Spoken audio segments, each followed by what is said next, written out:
కూటమి ప్రభుత్వం ఏర్పాటయ్యి సుమారుగా సంవత్సరం కావస్తున్నా సరే ఇంతవరకు కూడా ఎటువంటి ఈ ప్రజలకు ఇచ్చినటువంటి హామీలు కూడా నెరవేర్చలేదంటే ఈరోజు వైసీపీ అయితే మాత్రం మరో వెన్నుపోటు అనే కార్యక్రమంతో ప్రజల ముందుకైతే వస్తూ నిరసన తెలియజేస్తున్న పరిస్థితి కనిపిస్తుంది. ఇదే క్రమంలోనే ప్రతి మండలంలో కూడా హెడ్ క్వార్టర్ నుంచి ప్రధానంగా కొన్ని ప్రాంతాల్లో ఉన్నటువంటి ఏదైతే స్థానికంగా ఉన్నటువంటి హెడ్ క్వార్టర్ నుంచి అయితే ఎంఆర్ఓ ఆఫీస్ వరకు కూడా ర్యాలీ రూపంలో వెళ్ళి నిరసన తెలియజేస్తున్న కార్యక్రమం కూడా చేపడుతుంది. ఇదే సందర్భంలో ఈరోజు విజయనగరం కూడా ఈ కార్యక్రమం అయితే జరుగుతున్న పరిస్థితి కనిపిస్తుంది. ఇదే క్రమంలో మనతో పాటు ఉన్నారు, వాళ్ళతో మాట్లాడి మరిన్ని తెలుసుకునే ప్రయత్నం చేద్దాం. సార్ చెప్పండి సార్, ఎలా చూడాలి ఈ సంవత్సరం పాటు ఈరోజు టీడీపీ కూటమి ప్రభుత్వం వచ్చిన తర్వాత ఎటువంటి కార్యక్రమాలు చేసింది ఏంటి, దీని మీద ఎందుకు ఇంత నిరసన తెలియజేయడానికి కారణాలు ఏంటి?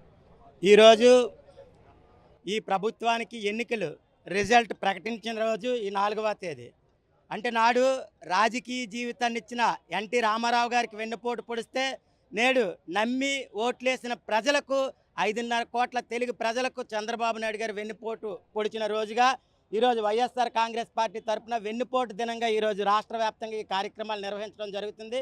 ముఖ్యంగా చంద్రబాబు నాయుడు గారు 84 లక్షల మంది తల్లికి వందనం పేరుతో ఈరోజు రాష్ట్రంలో వెన్నుపోటు పొడవడం జరిగింది.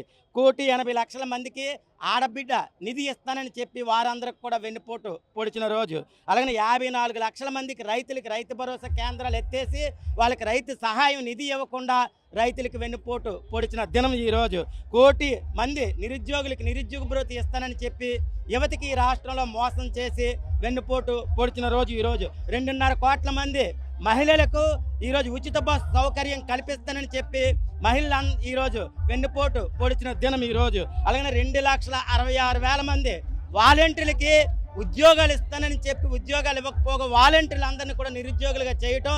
అలాగనే ఏదైతే కోట ఇంటింటికి ఇచ్చేది 5.5 కోట్ల ప్రజలకి ఆ ఇంటికి ఇచ్చిన కోట బియ్యాన్ని కూడా తీసేసి వెన్నుపోటు పొడిచిన రోజు. అలాగనే 9,000 మందికి ఈరోజు కోటాకి సంబంధించి ఏవైతే వెహికల్స్ నడిపేవారో వాళ్ళందరికి కూడా నిరుద్యోగులుగా చేసి వెన్నుపోటు పొడిచిన రోజు. ముఖ్యంగా ఈరోజు చెప్పాలంటే 390 మందిని రోడ్ల మీద మర్డర్ చేసి శాంతి భద్రతలకు ఈరోజు వెన్నుపోటు పొడిచిన రోజు. ఈరోజు 246 మంది మీద అన్యాయంగా వైఎస్ఆర్ కాంగ్రెస్ పార్టీ అమాయక ప్రజలపైన అక్రమ కేసులు పెట్టిన రోజు. ఈరోజు 198 మంది బాలికల మీద అత్యాచారాలు చేసిన రోజు. ఈరోజు చూస్తే నిజంగా అంబేద్కర్ గారు రాసిన రాజ్యాంగాన్ని అపహాస్యం చేస్తూ రెడ్డబుద్ధి లోకేష్ గారు రాజ్యాంగాన్ని తీసుకొచ్చి ఈరోజు ప్రజాస్వామ్యాన్ని కూనీ చేసిన రోజుగా ఈరోజు వైఎస్ఆర్ కాంగ్రెస్ పార్టీ తరఫున ఈరోజు మేము ఈ నిరసన కార్యక్రమాన్ని చేయడం జరుగుతుంది. ఇప్పటికైనా సరే ప్రభుత్వం స్పందించి ఏదైతే సూపర్ 6 హామీలతో పాటు నారా లోకేష్ గారు ఆ రోజు పాదయాత్ర చేస్తూ 148 ఇచ్చిన హామీలు నెరవేర్చాలని ప్రజల తరపున పోరాటం చేయడానికి ఈరోజు వైఎస్ఆర్ కాంగ్రెస్ పార్టీ స్వీకారం చుట్టిన రోజు.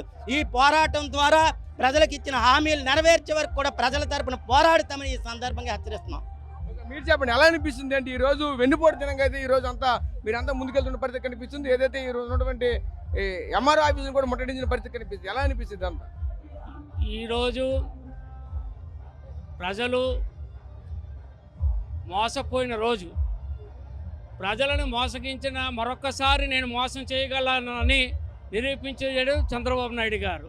ఎన్నో హామీలు ఇచ్చారు, ఒక్క పెన్షన్ తప్ప ఈ రోజు వరకు సామాన్యుడికి కానీ రైతుకి కానీ మహిళలకు కానీ విద్యావులకి అమ్మఒడి కానీ ఏ రోజు కూడా ఈ రోజు వరకు అమలు చేయలేదు.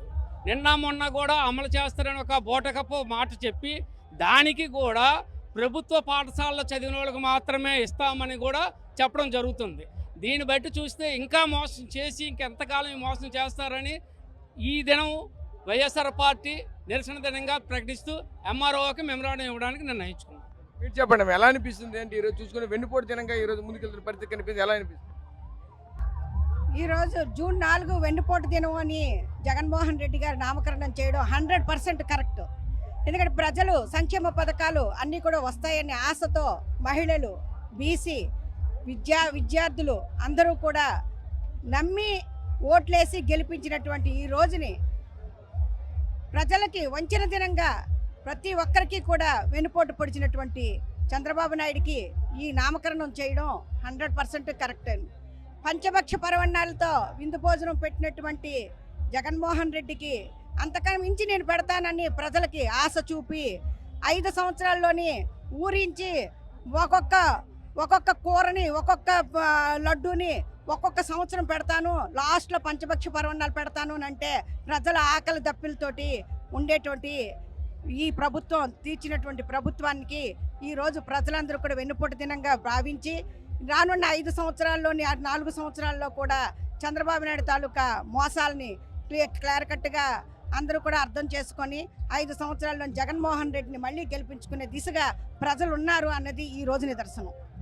Thank you. ఇది చూసాం కదా, ప్రధానంగా ఒకటే చెప్పుకోవాల్సిన పరిస్థితి కనిపిస్తుంది. ఈరోజు కార్యకర్తలు కావచ్చు, నాయకులంతా కూడా ఒకటే చెప్పుకోవాల్సిన పరిస్థితి. ప్రధానంగా చూసుకుంటే ఏదైతే ఆనాడు వైసీపీ ఇచ్చినటువంటి హామీలు అయితే మాత్రం ప్రతి ఒక్కరు తూచే తప్పకుండా అయితే మేమైతే ఆ రోజు అయితే ప్రతిదీ కూడా అమలు చేసాం. ఈరోజు కూటమి ప్రభుత్వం ఏదైతే ఎన్నికల టైంలో ఇచ్చినటువంటి హామీలు కూడా సంవత్సరం కావాల్సింది సార్ ఇంతవరకు కూడా ఏ ఒక్క హామీని కూడా నెరవేర్చలేదంటూ కూడా తీవ్రమైన ఆవేదన చేస్తున్నటువంటి పరిస్థితి కనిపిస్తుంది. ఇదే క్రమంలోనే మనతో పాటు వీళ్ళంతా కూడా ఒకటే చెప్పుకోవాల్సిన పరిస్థితి. మహిళలు కావచ్చు, యువతకు కావచ్చు, ఎవరికి కూడా ఎటువంటి దీనికి సంబంధించినటువంటి ప్రతి ఒక్క పథకాన్ని కూడా ఏది కూడా అందకుండా చేశారంటూ కూడా ఆందోళన చేసిన పరిస్థితి కనిపిస్తుంది. ఇదే క్రమంలోనే ఈరోజు ఉన్నటువంటి ఏదైతే విజయనగరం మండలానికి సంబంధించినటువంటి విజయనగరంలో ఉన్నటువంటి నాయకులంతా కూడా ఎంఆర్ఓకి మెమోరాండం ఇచ్చే ప్రయత్నం కూడా మరొక జరుగుతుందని చెప్పుకున్న పరిస్థితి కనిపిస్తుంది. ప్రజెంట్ ఇది విజయనగరంలో ఉన్న తాజా పరిస్థితి. కెమెరా పర్సన్ నాయుడుతో రాజేష్, ఆర్టీవీ, విజయనగరం నుంచి.